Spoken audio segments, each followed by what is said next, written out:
very lucky today to have our presentation be done by a wonderful, wonderful physician and person.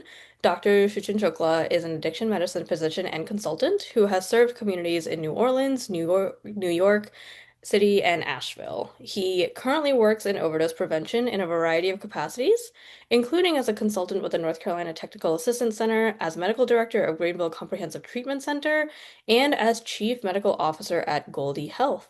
And Dr. Shukla, I'll let you take it away. Great. Thank you, Pooja. Thanks everyone for joining on a Saturday. I'm really honored and excited to talk about this topic. Um, does everyone see my slides? Cool. Thank you. So yeah, as Pooja said, I'm an addiction physician. I'm from New Orleans. I've been in North Carolina since 2017. Over these years, I've worked as a family doc, but really focused more and more on addiction medicine in outpatient settings, inpatient settings, hospitals, detox centers. And then I've done a lot of teaching and training. So I've seen a lot of aspects of this, and I presented a lot of aspects of this substance use issue. And I've yet to, until now, speak directly about the Asian American community and Pacific Islander community. So this is really exciting for me. So we'll start by talking about what is the difference between substance use and substance use disorder and how that pertains more particularly to the AAPI community. We'll talk a little bit about the brain science that underlies addiction and use disorders. And then we'll end, or at least my part will end with how do we help someone if you have a loved one or a friend or family member that's struggling. And then we'll transition to our panel and Q&A. So just a little level setting and intention setting. Why are we all here? Really, the underlying issue here is shame, and North Carolina has an Unshame NC campaign, and this webinar is part of it. So, according to the dictionary, shame is a painful emotion caused by consciousness of guilt, shortcoming, or impropriety, a condition of humiliating disgrace or disrepute. A lot of strong words there, very negative. But the key point here is this is an emotion felt by a person. And so unshame is really to change, which is not really a word, so it doesn't have a dictionary definition, but it's to change that emotion, that condition of humiliating disgrace. And really the opposite of that shame is having compassion for that person. A closely related word is stigma, whereas shame is a condition or emotion faced by a person. Stigma is a set of negative and unfair beliefs that a group or society might have about something or some group of people. And so the opposite of stigma is anti-stigma, and that's reducing misconceptions and changing those attitudes amongst the group. And so linking those together, how do we get there to change the shame and change the stigma? Why? Well, we got to increase our knowledge and our understanding, and that's really what we're here to do today. So let's focus on Asian Americans and Pacific Islanders in terms of mental health. And I'll start by saying that there's probably 2.5 billion Asian people on Earth amongst humans, a third of humans, and Pacific Islanders are a very tiny percentage of that. And yet the US Census groups these groups together, which makes no sense or makes historical sense, but doesn't make any public health or social science sense. And yet here we are. And so when we think of mental health and those unique stressors amongst the AAPI community, it's extremely diverse. It's really ridiculous to try to group it all together because different subgroups amongst API have different histories and experiences. And even those same groups in different parts of the country or who have immigrated different times in American history have different experiences. That being said, I try to pull out some themes about unique stressors when it comes to mental health for folks that identify as Asian American or Pacific Islanders. One is a history of home country trauma. That might be related to war or history of colonization or forced migration, very different for different countries, and some folks have it more than others. Second, if you sort of follow that journey to America, then you have immigration trauma, which might have been an arduous journey or leaving friends or family or possessions behind, etc. Then we have the experience of entering and becoming an American, whether being a citizen or not, documentation issues, how that impacts services such as health insurance that particularly affects mental health, treatment access, but also affects like family finances, which ultimately can affect mental health in a variety of ways. We saw a change in the way Asian Americans are seen in society, particularly after 9/11 and after the pandemic, for different subgroups of Asian Americans. In the first, South Asians, and the second, more East Asians, experiencing more hate crimes, xenophobia, just marginalization, social, cultural marginalization in America. And then we have these kind of even stickier and more complicated experiences for the AAPI community through intergenerational trauma, folks that don't know what their ancestors experienced and yet still are feeling the consequences of those traumas, and things related to generation gaps of what it means to be a son or a daughter or an auntie or an uncle or a parent or grandparent, and how that can play out. Language barriers and cultural barriers play out into all these stressors, but particularly the intergenerational trauma and generation gaps. And ultimately, it leads to things called intersectionality, which is adding on where you're from, when you came here, your parents, your age, your gender, your family role, all that is different, and influence each other and can get very complicated to someone's experience of stress. Like I said, different subgroups of the API community have different rates of mental health and substance use problems. And again, it's different for different parts of the country in America and different immigration patterns. Um, and in general, the API community has the lowest rate of using mental health services of any ethnic group in the US. And that's because most folks that identify as API often seek help from friends, family, and community members rather than professionals. And so we'll talk a little bit about why that is. Let's pivot to focusing a little bit more on substance use. Again, diversity is a rule. There's such big differences between different ethnic groups, rates of using certain substances and developing problems. But if I were to group everyone together, on average, API folks have lower substance use disorder rates, meaning addiction, problems with drugs or alcohol, than the national average, 4% versus 17%, pretty big difference. But again, it very much all caps there. It depends on the subgroup because some groups have rates of certain substance use disorders higher than or equal to the national average for certain substances. Um, and like other American ethnic groups, the things that are most accessible and most prevalent and more acceptable in American society are the things that cause more problems amongst all Americans and amongst APIs. So alcohol, tobacco, nicotine products, and cannabis. Some themes that emerge are that second generation API folks have higher rates of substance use. That's common amongst other immigrating groups. That the further down the generation tree you get, the more they have American problems, substance use, diabetes, heart issues, health issues, and racial discrimination. Something unique to API and other immigrant groups, people who experience racial discrimination have higher rates of substance use. So there is a connection there. And though we know that these use disorder or slash addiction rates are lower for the API folks, treatment rates are even lower than the national average. So though it's 4% versus 17% in terms of a use disorder, for treatment rates, it's 3% versus 20%. So that really suggests a significant treatment gap. And this is particularly true for those common substances, alcohol and things like stimulants and opioid use. Why are API folks not engaging in services, whether for mental health and substance use?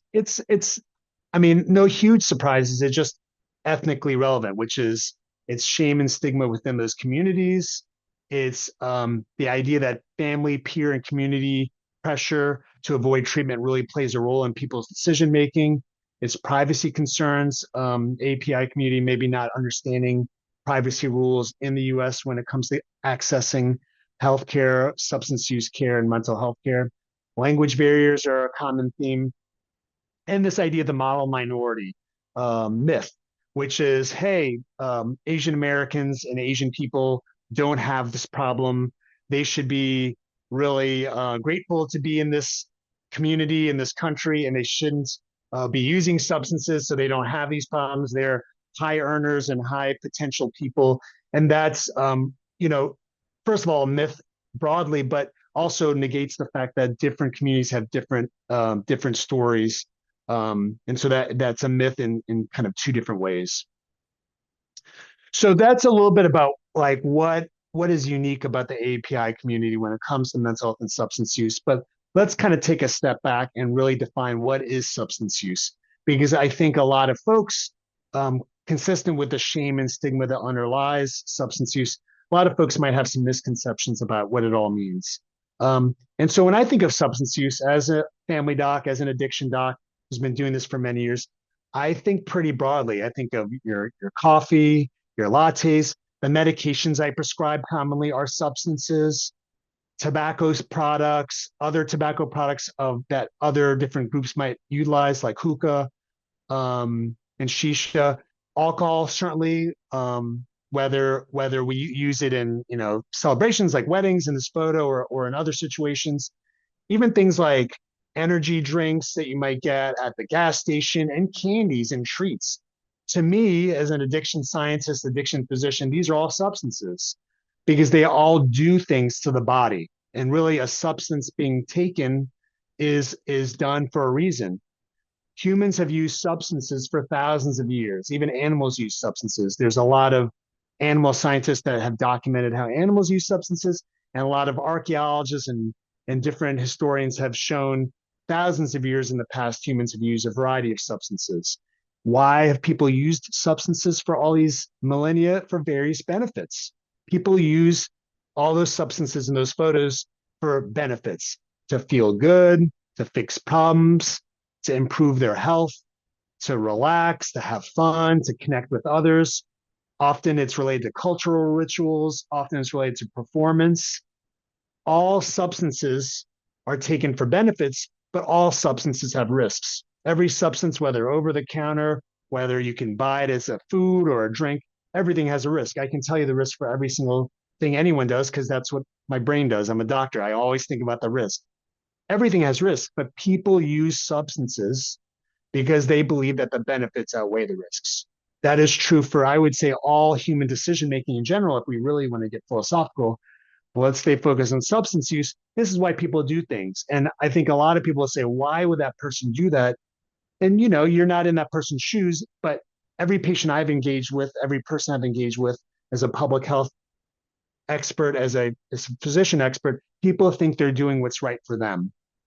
And they're not blind to the risks. They just believe the benefits are more important than the risks. What is a substance use disorder? So substance use for substance use disorder, the key word is disorder. This is the medical clinical term for addiction. And so here's a lot of words on a screen. I put that there because this is the official definition, the official diagnostic criteria for saying this person in front of me has addiction or use disorder. And I put that there because I'm sure you'll all get the slides and that way you have that definition. But when I think of a use disorder, this is really what the definition comes down to. This specific line right here, it's a chronic, relapsing medical condition, not a moral failing. So let's parse this out. Chronic means not acute, meaning this is going to go on for more than a short amount of time. It might be a long time, it might be forever, but chronic in the medical and clinical world means it's lasting a long time. Relapsing means it comes and goes. It might get better for a short time, it might get better for a long time. But the natural history of relapsing conditions like substance use disorder is that it can come back. Oftentimes, there's not a permanent cure, there's always a risk of it coming back. Other medical conditions fit this criteria, certain cancers, certain neurologic conditions, all behave like this. So the third word there, medical, really brings that comparison to other common medical conditions. Medical condition to me means it has changes in the body and things you can see under a microscope and things you can see under CAT scans and MRIs and x-rays. And it can get better with medicines, a very important distinction. Diabetes, high blood pressure, cancer, heart disease, these all can be improved with medicines, just like substance use disorder. That is why substance use disorder / addiction is a medical condition, not a moral failing. For many years, decades in the past, humans across the country, across the world, thought of addiction as a moral failing. This is a character flaw. someone making bad decisions, someone who is wrong, maybe wrong in their hearts, wrong in their brains. And I can tell you as a physician, I've engaged with a whole lot of people who seem to me as moral people, upright citizens, taking care of their families, working hard for their communities, and can still have a substance use disorder. So I've seen no science, nor in my personal experience as a doctor, seen a connection between morals, ethics, character, and substance use disorder. What is the criteria to define or to say someone has addiction? It's three buckets. The first bucket is, and you have to have two of the three buckets, basically. So the first bucket is changes to brain and nerve cells that cause an effect. And so that effect would be you need more of the substance to get the same effect from that substance, and or you have withdrawal symptoms, meaning you feel a certain way when you stop using the substance. And so a common example is coffee. I'm a person that does not drink coffee. If I drink a few sips of coffee, I'm very awake, probably for many hours. So I shouldn't do that afternoon. My wife, on the other hand, she can drink two huge cups of coffee in the morning and she literally can fall asleep a couple hours later and take a nap. That's because her brain and nerve cells have changed for being tolerant to coffee and to caffeine. And so that alone does not make a substance use disorder. I would not say my wife is addicted to coffee or caffeine, and most people really can't be called addicted or a use disorder, coffee use disorder. You have to have something from the other two categories. The second category, one of the two other categories. So the second category is risk and harm. So this is a key point to saying someone has a disorder, is that using this substance causes risk or harm to them. Even if it doesn't hurt them, there is a risk of harm. And so that could be to your career, to your financial situation, to your family life, relationships with people in your life, your physical health, your mental health, your safety. Even if that risk is not, or if that harm is not happening, the risk of that harm, if it's realistic, then that is a criteria for saying, hey, this person may have a use disorder. And so coffee generally doesn't do that. I mean, I've seen patients who've had maybe some negative relationships with their coffee, but if I tell them, hey, this is hurting your health, they usually can change their behavior. So being able to have control over your behavior is actually the third criteria, loss of control. When it comes to substance use, using more than you want or for longer periods of time where it's, quote, taking over your life, wanting to cut back or stop, but you can't, or having strong desires or cravings to use, even when you're sort of telling yourself you don't want to use. That loss of control is the third bucket. And so these three buckets, sometimes it's all three, but you have to have something from at least two of those buckets to really say someone has a use disorder. So what kind of substances do we most worry about that can cause a disorder? Because it's a very, very, very long list, but I did want to list out some of the most common issues that we see in America and really amongst humans all over the earth. I'm going to go through this kind of rapidly because we have a lot to cover and I want to make sure we have time to cover it. So I'm just going to list them out. So the one that is at the top of my list is nicotine because it's the most prevalent. It's legal. It's all across the earth. It comes in a variety of ways, and most recently with vape products, particularly for the youth in many countries. Second, also legal and ubiquitous across Earth is alcohol products that come in a variety of ways. Third on that list, I will say, is stimulants, and particularly in a lot of Asian countries that may not even have legal alcohol, often will have legal stimulants. But in the U.S., the most common forms are cocaine and methamphetamine. But you can see in other countries there are a variety of other substances or ways that stimulants come. Fourth on the list is opioids. This includes commonly prescribed medications like the ones I have listed, but also includes illicit substances like heroin or illicitly manufactured fentanyl. Then we have cannabis, and this is in not necessarily in the order in the order of most prevalence because cannabis is very prevalent. We used to call it marijuana; it became more legalized, and now we call it cannabis, and it comes in a variety of ways.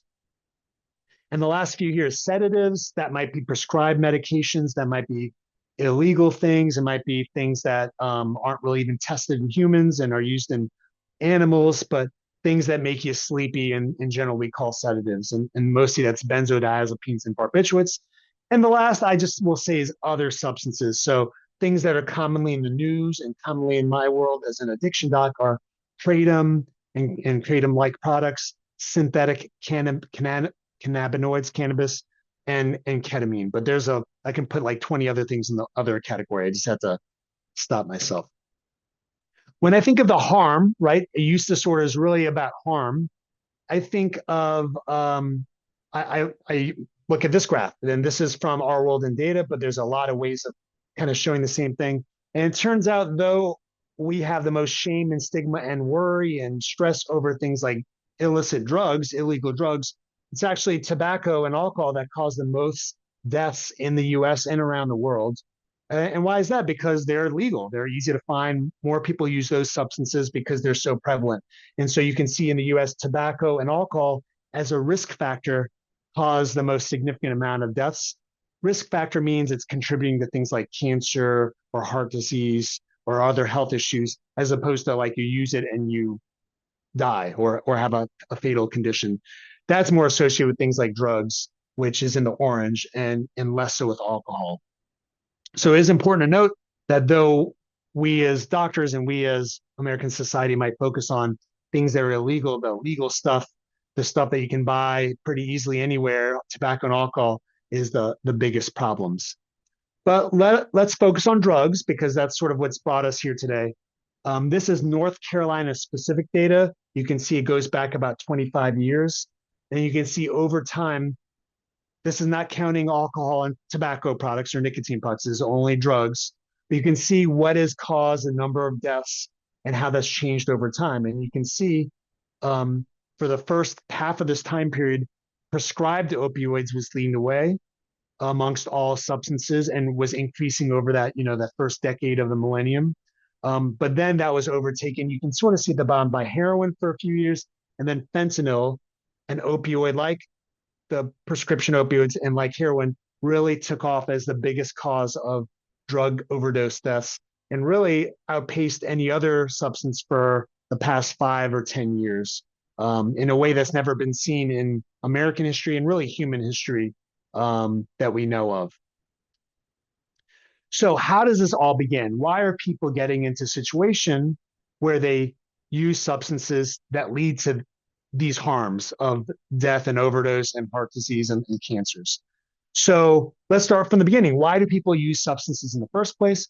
This is from a study that asked teenagers aged 13 to 18 who are entering drug treatment in America why they use substances. And so you can read this list for yourself, but you can see this is pretty common things that I've experienced as a teenager and I experience now as a 43-year-old grown up, which is like I sometimes have the need to stay awake when I'm tired or have fun or stop worrying about a problem or, the most common ones, feel calm or relaxed, um, make something less boring, help with depression or anxiety. These are pretty common experiences of all people, especially teenagers in this stressful world we live in.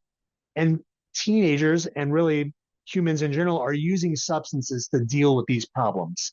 And I will tell you, it usually works, at least for a short period of time. People use substances and it can help with these problems. That is why people start using. The problem is when you can't stop using. And so this is a busy graph, but it's a simplification for why people, once they start using an addictive substance, why they keep using.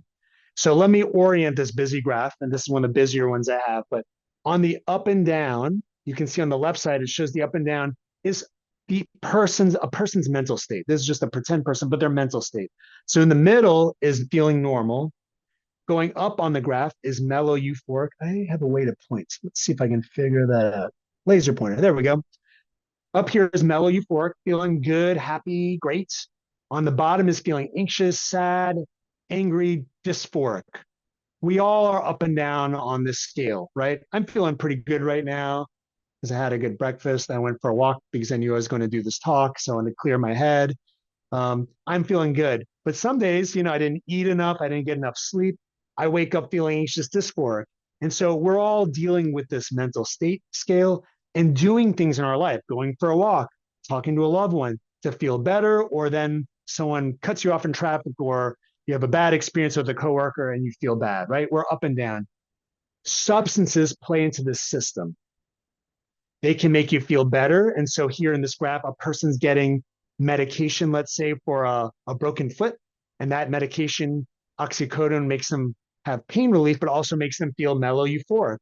The medicine wears off, they come back down, and so on. Every time they take their medicine, they go up and down.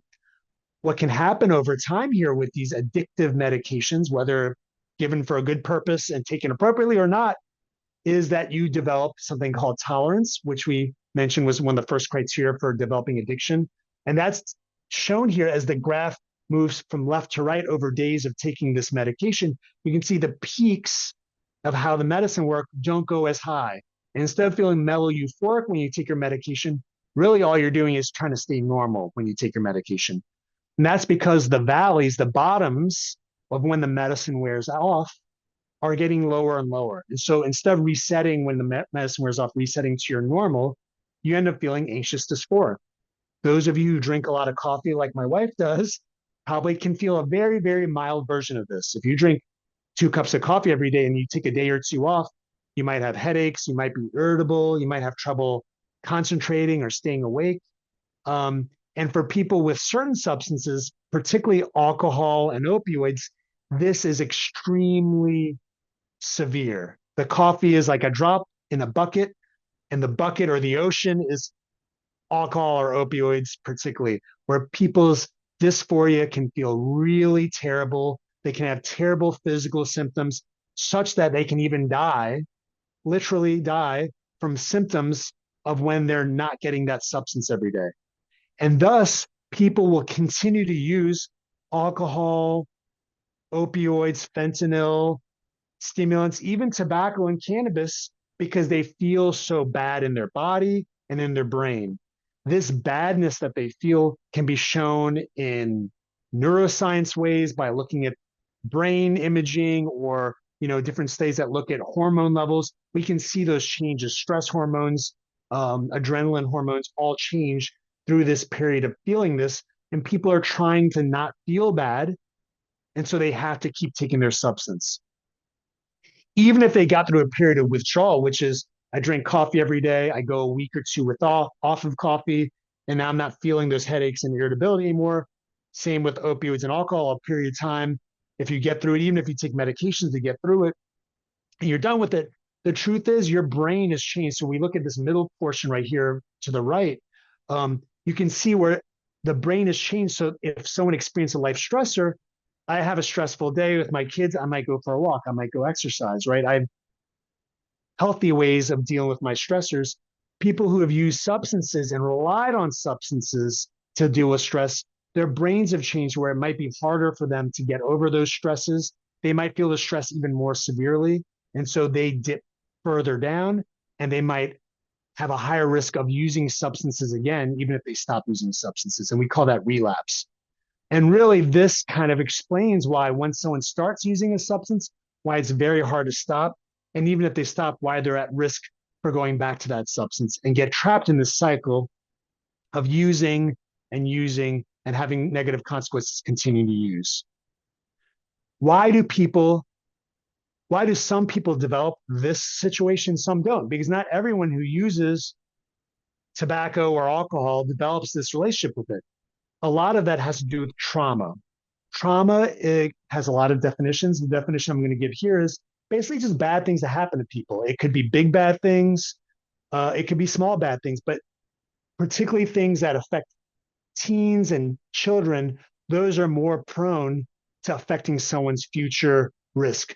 So one set of studies, and there's many studies, but one set of studies that looked at this are called the ACE studies. ACE stands for, here on the left, adverse childhood experiences. And in these studies, they picked, 10 different things. And you maybe can't see it because it's small on your screen. But the categories of traumas that ACEs reflected were abuse, physical, emotional, and sexual abuse, neglect, physical and emotional neglect, and household dysfunction, having a parent incarcerated, having a parent with substance use issues, having a parent that's not in the home because of divorce, etc. These were shown to be very prevalent. Many people in the studies over thousands and thousands of people, middle class people they studied, many people had at least one ACE. 64% had at least one ACE.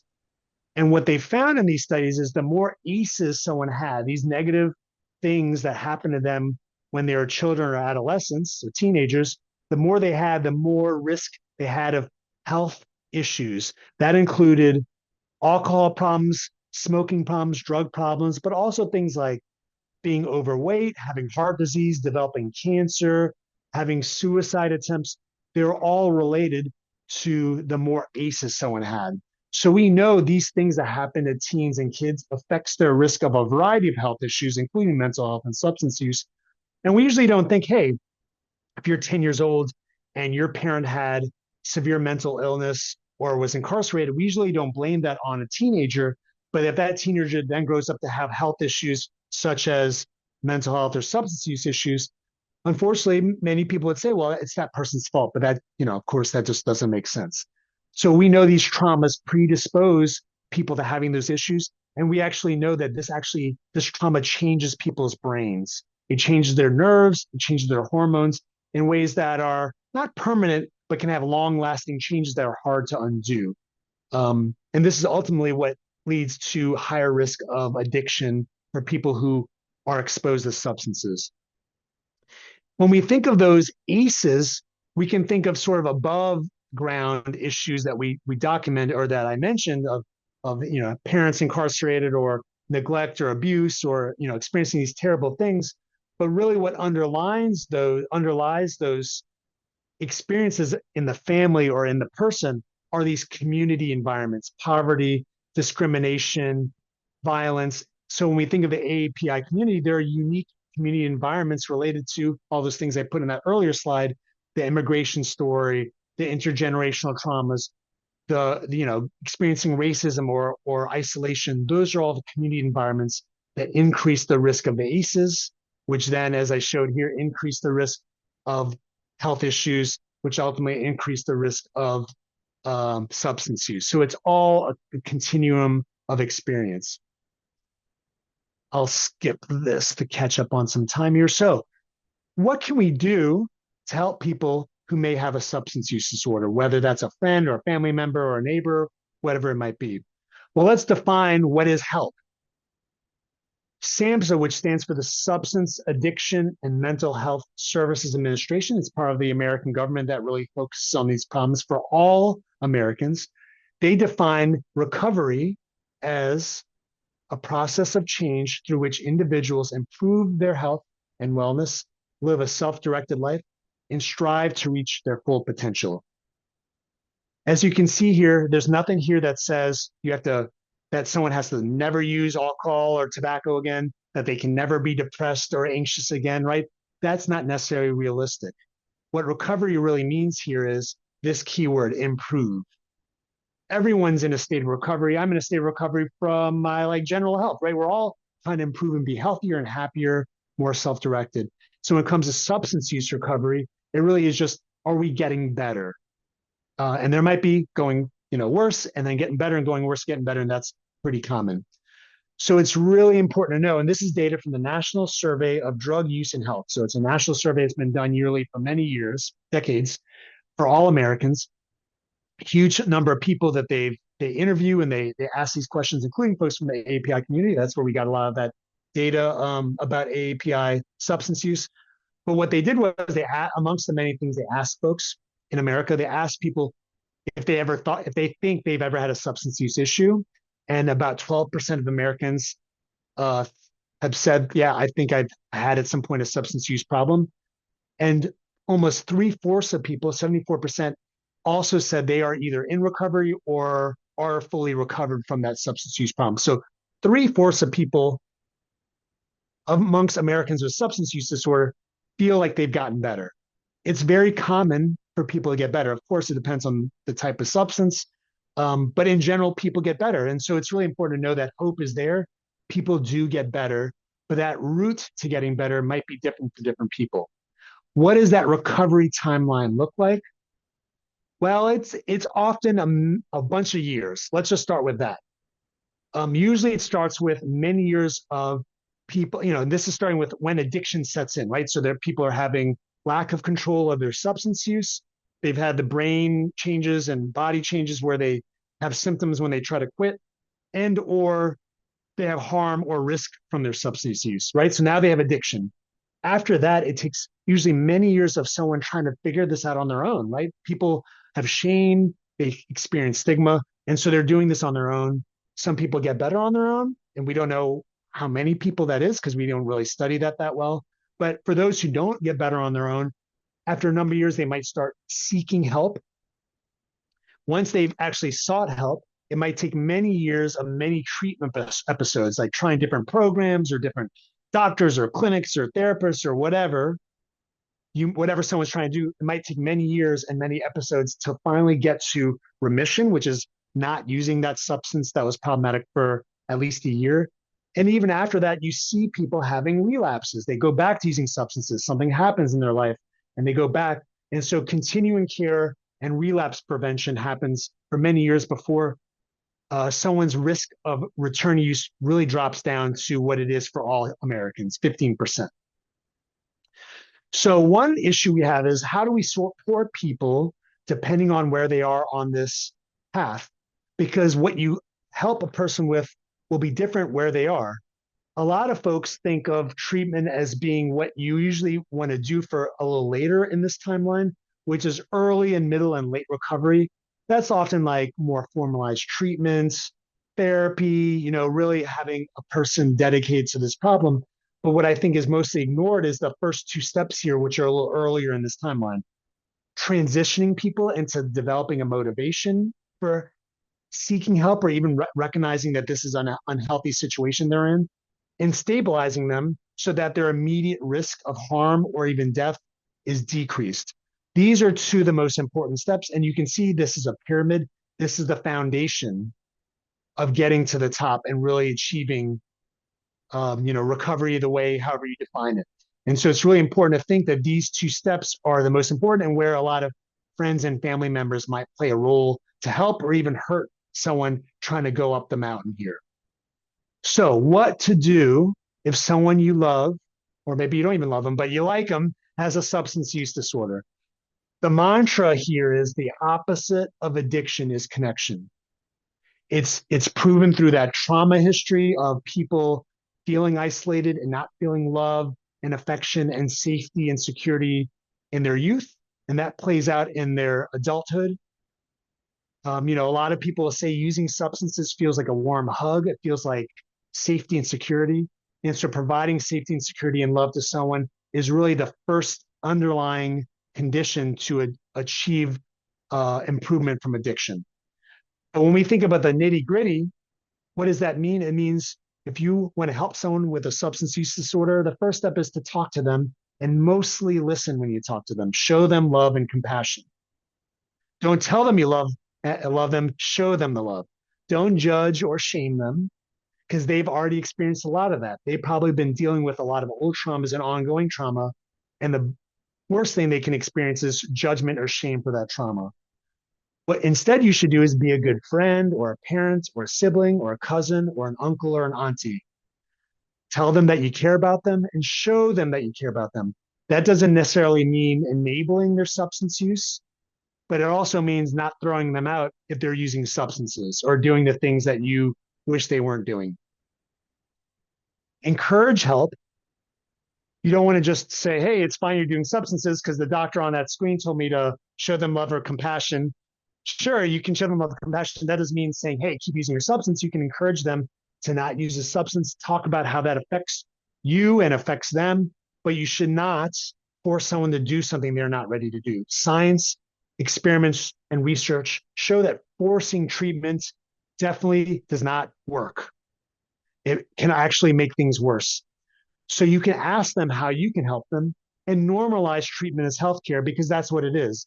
A lot of times people don't want to get treatment is because they're scared of it, because they've had bad experiences in the past, or because they think that's for someone else and not something they need because of the stigma. And so normalizing treatment is a really important part of this. Remember that people have complicated relationships with substances. Remember that they will have, even if they have the worst experiences from their substance, they still have good effects from it sometimes. And that might be enough for their brain to tell them to keep using that substance. And these motivations about the good effects and the bad effects can change moment to moment, hour to hour, day to day. And so it's really important to be respectful of that complicated relationship a person might have. But the other mantra here is that treatment works. It is very effective, particularly for substance use, very effective. What are the treatment options? The very top of the list is medications. When it comes to addiction, medications are very effective and very safe. Lots of research to prove it. There are a lot of different options. Some are better than others. That's why I get paid the big bucks and studied all the books to be that expert. But there is a lot of research to prove it, particularly for alcohol addiction, nicotine addiction, and opioid addiction. Those three substances, there are medicines that are very proven, very safe. Insurance and Medicaid pays for it. A lot of times there are cheap options for out of pocket paying for these medicines.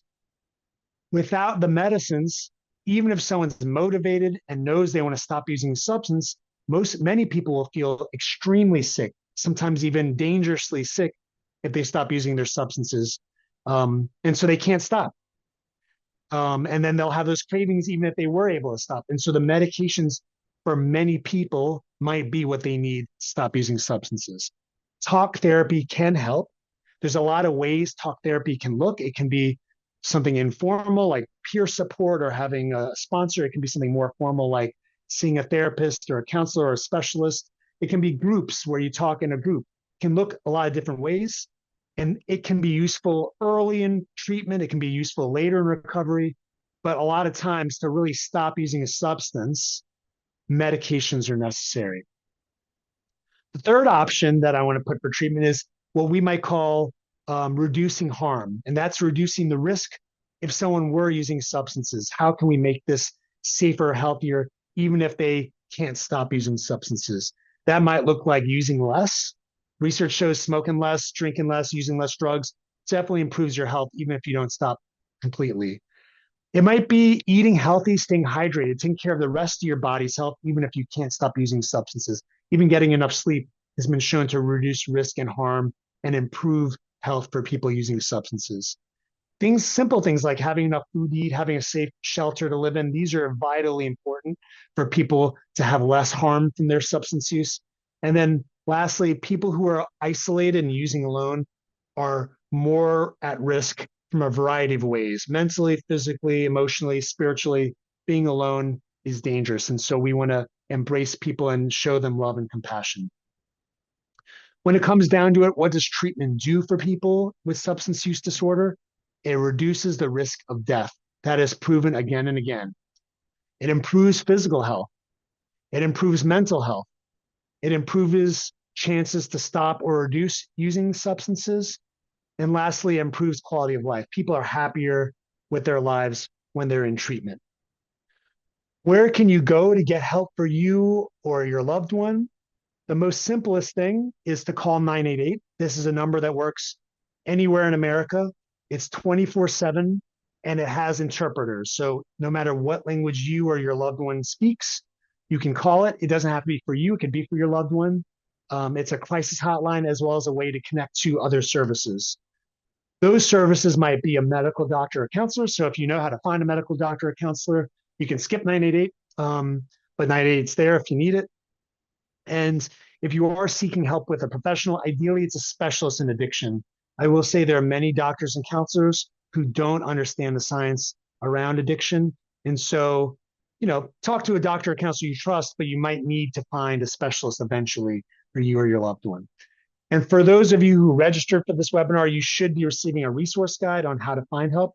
But if you did not, you can email us and we can make sure you get that resource guide that's particular to folks in North Carolina who identify as Asian American or Pacific Islanders. I'm not going to take questions now because we're going to transition to the panel, but we'll come back to it. I did want to put my email there. If folks have questions or comments for me, I'm happy to take those emails. So thanks for your time. Hopefully, Pooja, I didn't go too over time, and I'll stop my slides there. No, you are all good. Thank you, Dr. Shukla, for that wonderful, wonderful presentation. I particularly loved the part where you were talking about like how do you support someone who is struggling and about, the opposite of addiction being connection. And that's a perfect transition into our next part of the programming where we're actually going to hear from two members of our community who are in recovery from a substance use disorder and have them share a little bit about their journey. So first up, I would like to introduce Julia Morizawa. Julia is a writer, actor, and producer with over 20 years of experience. Much of her work is inspired by her identity as a fourth generation Japanese American, and her work has been recognized at a variety of film festivals, including Tribeca. Julia, I will invite you to take it away and share your story with us. Thank you so much. Thank you for having me. I'm very, I guess, honored. As an Asian person, I always try to avoid saying I'm so honored, but honored to be asked to speak here. I am, again, my name is Julia. I am fourth generation Japanese American. I was born and raised in a town called Corvallis, Oregon, where there were very few other Asian people. And I recently celebrated 19 years clean. So on March 1st, and 19 years clean, which is, I guess, just the way addicts, the word that addicts use for being sober. Um, I had experience with substance use disorder, which I'll probably just refer to as addiction for myself, in my late teens and early 20s. And my life went downhill emotionally pretty quickly, where I sought help pretty early, which I find to be very fortunate for myself that I was able to get clean like in my early 20s. But basically, a little, the presentation kind of helped me. I'm thinking about how it applies to myself, right? As I was listening, and something about growing up as a uh like one of like three Asian people in a predominantly white community, um was a big deal for me, and I didn't realize it until I was much older. But I say this jokingly, but it's true that I actually thought that I was white until I was about 10, when I caught one of my best friends making slanty eyes behind my back. Up until that point, I was just like, oh, I'm a brunette and my friend's blonde and my other friend is a redhead. Like that was the extent of diversity that I understood at that time. And so when I caught my friend making slanty eyes behind my back, it just kind of clicked, and it dawned on me that I was quote unquote different.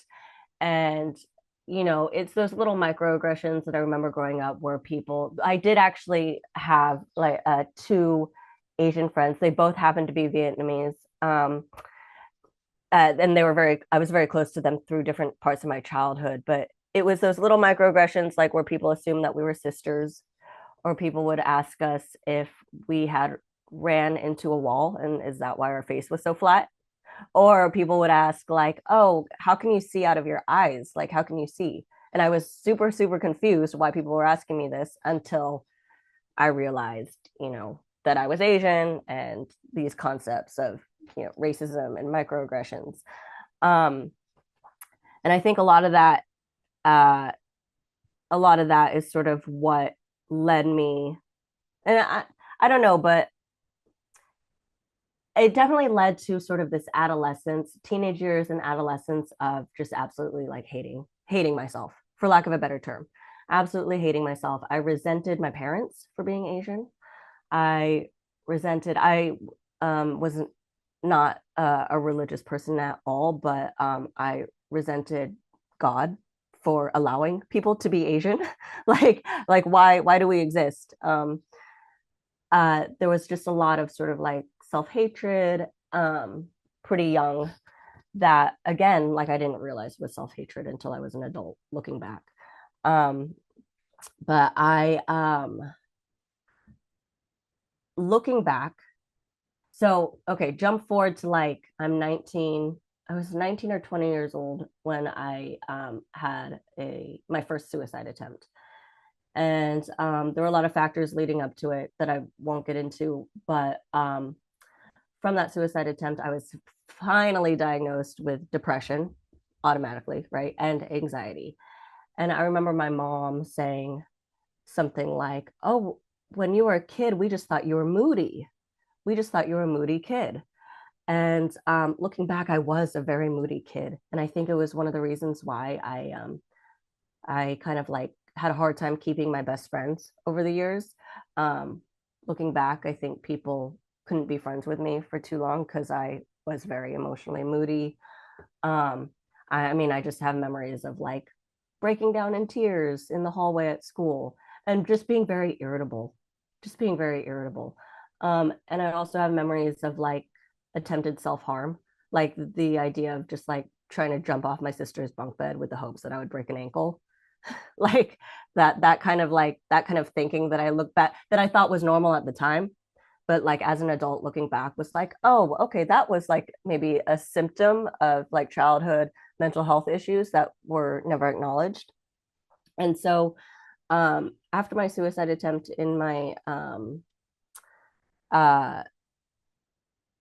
uh, in my late teens, I kind of recovered from that. I had like a new awakening where I recovered from that, but I didn't really. Right. And one of the things that I got clean in actually Narcotics Anonymous, which is a 12-step program. So that is what I always say, like Narcotics Anonymous is what saved my life. And there's a saying in those rooms that's basically that drugs are not the problem, they're just a symptom of the problem. And the problem is usually something much deeper. So for me, it was depression and anxiety, or what I like to call the hole in the center of my body that I'm just constantly trying to fill with something. And so after my suicide attempt, I think I didn't really recover from that. And I've discovered drugs and alcohol, and I started filling that hole with drugs and alcohol. And it worked for a while, right? It was very brief for me. It was like good for about a year. Like, oh, this works. This feels good. And then it was very, very, very bad for about a year. And I consider myself like a high functioning addict, meaning I didn't get fired from my job. I didn't like lose my house or the home, the apartment that I was renting. I was still quite young. Um, but the biggest thing for me, the time flies. Okay, the biggest thing for me, I'm going to wrap it up. The biggest thing for me was finding recovery. And that, like I said, I found through Narcotics Anonymous. I was actually in Los Angeles at the time. And I went to 12-step meetings, daily when I first got clean. And multiple times a week after the first few years. And that was the community that I found for myself. And being around other addicts and alcoholics who had found recovery was really what brought me into my own recovery. And I know I didn't get into talking about like the specific Asian American experience, like post using and post recovery, but I guess if that comes up in the Q&A, then we can talk about it there. But I know that I'm out of time. So thank you so much.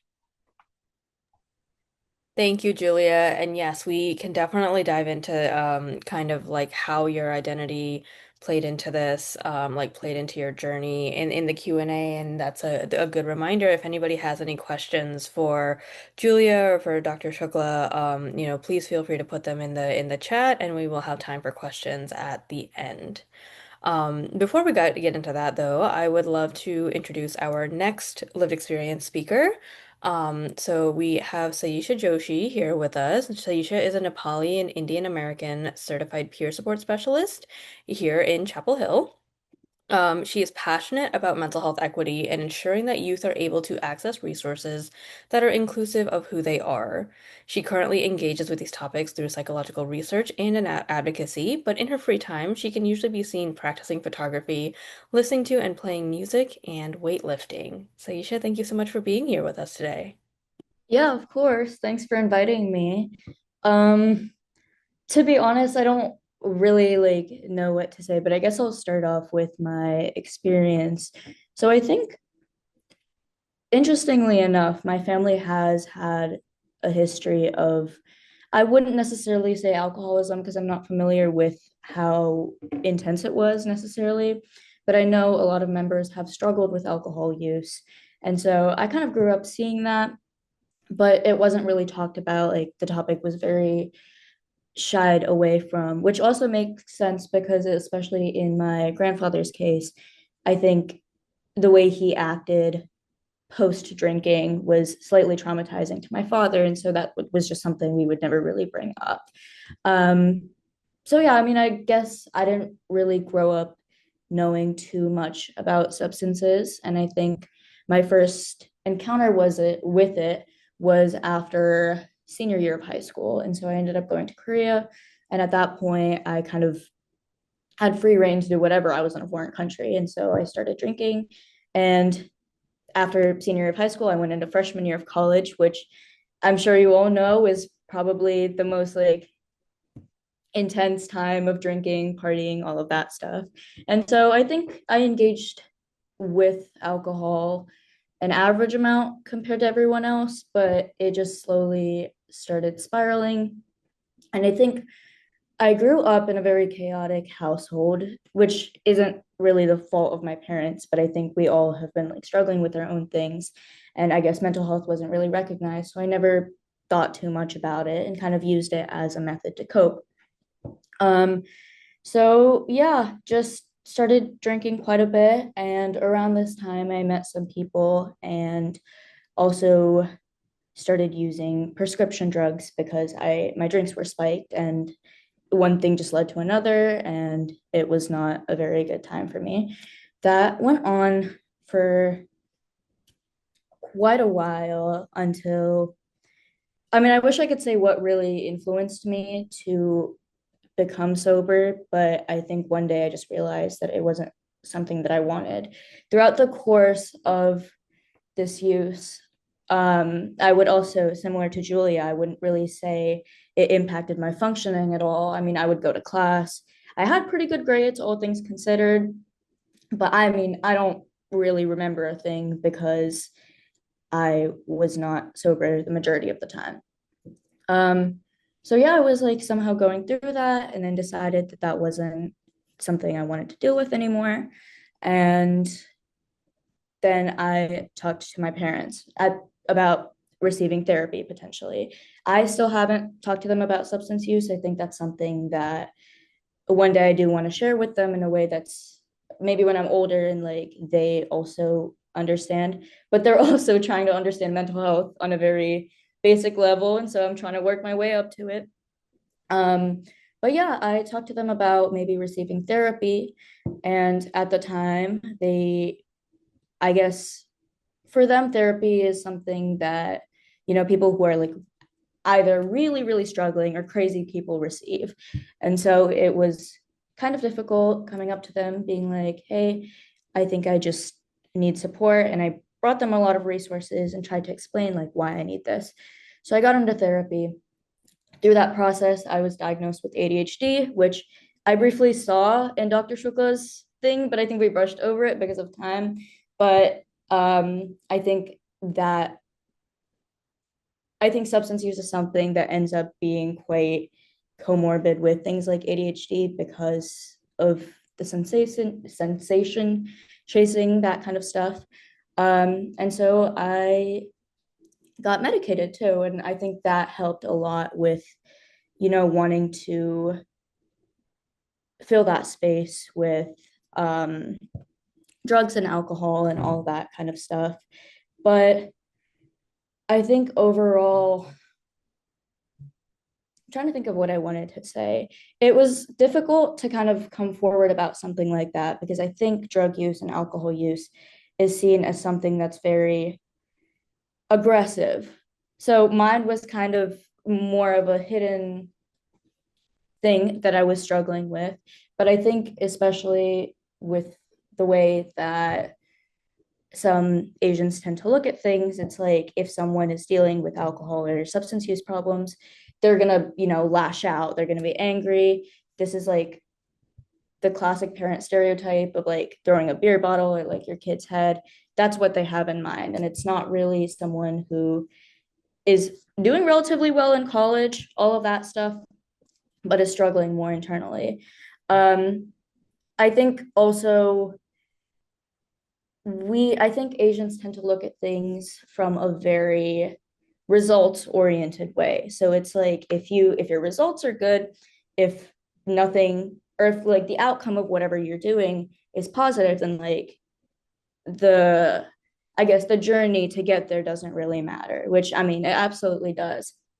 But I think because of that, it was hard for them to understand that like even though I was doing well, I mean, my outcomes were like good and all of that. I wasn't doing well internally. I think it also took a lot trying to talk to my parents about mental health because I think there's a lot of stigma and just like stereotypes that I won't blame them for, but they get tossed around a lot. Especially someone with ADHD.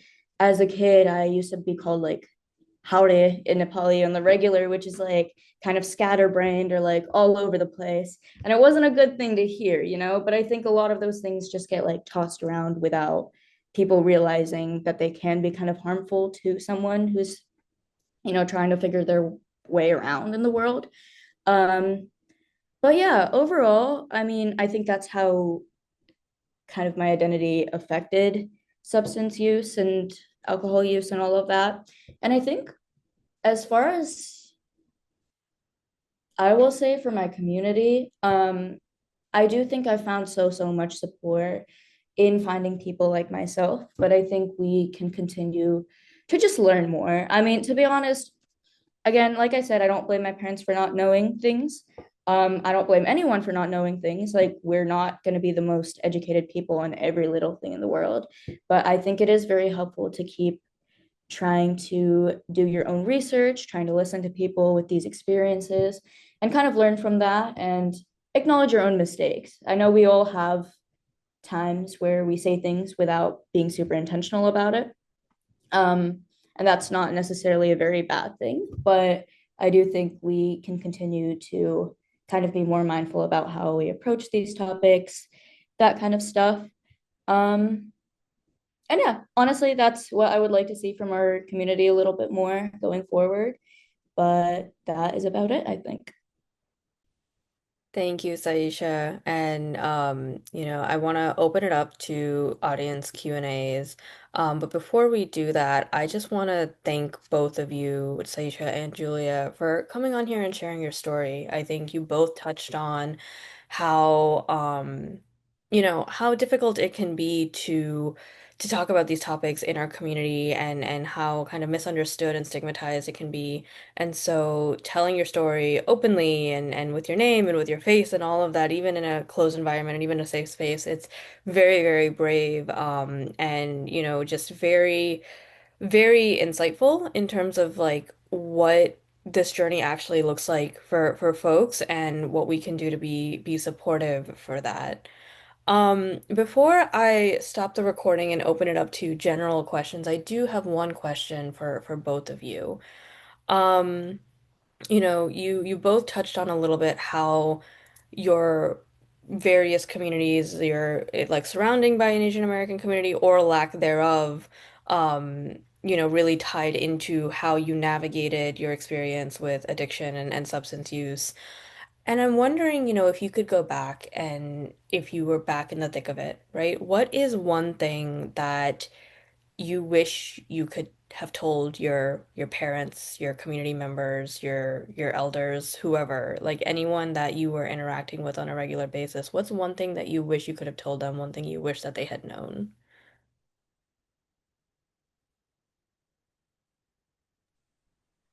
I think for me, just like uh I wish I could have just, I don't know, like to my parents, it would be to my parents, as a kid, just being able to be like, I don't feel good, right? Or I don't feel right. Or maybe even knowing as a kid, like I honestly didn't think that um the things that I was experiencing were abnormal. I had to wait until my adulthood to realize that they may have been abnormal, but the level of anxiety, looking back, the level of anxiety I had as a kid, I don't think that was quote unquote normal. So I wish that I there were words that I could have said that was just like, I think something is off. And then yeah, yeah. Yeah, I mean, I think like on a similar vein, I think I would tell them that struggling with either substance use or mental health, which are like again kind of both very, very similar. But I think I would say that you don't really need to reach a certain point of struggle to prove that you are really struggling. Because I think in their minds, it's like, oh, if you're struggling with a substance use disorder, you're like out on the streets, engaging in like very hard drugs, that kind of stuff. And that's not necessarily the case for everyone. And I think even from a mental health perspective, it's like you don't need to be doing all of these very intense things to know that you're struggling. I mean, if you think you're struggling, I feel like that's a good enough reason to kind of be seeking help and be seeking support. And so I think I would tell them that. And yeah, yeah. I think I love that response, right? Because I think, Seisha, especially what you said about us, especially Asian Americans, being very results oriented. That really, really resonated with me. Like I'm in this work because of my own lived experience with an anxiety disorder, and like in the peak of my issues, like I was hearing voices, and the way that I kept them at bay was I kept busy. I was in a lot of clubs. I was always doing homework. And what that resulted in when I graduated high school was stellar transcript, got into all the schools I applied to, like, really just peak, like, Asian American girl vibes. And the fact that I was hearing voices in my head telling me to do things I didn't want to do was kind of irrelevant because I was getting the results, right? And kind of taking a step back and being able to validate that, like, struggling is struggling and is defined by the person who is struggling, and us being able to kind of just accept that as a truth and support them through that rather than needing to justify it or needing to, like, prove that we're struggling by acting a certain way or demonstrating certain behaviors is just so, so important. Um, I'm gonna stop the recording and I'll go ahead and pin Dr.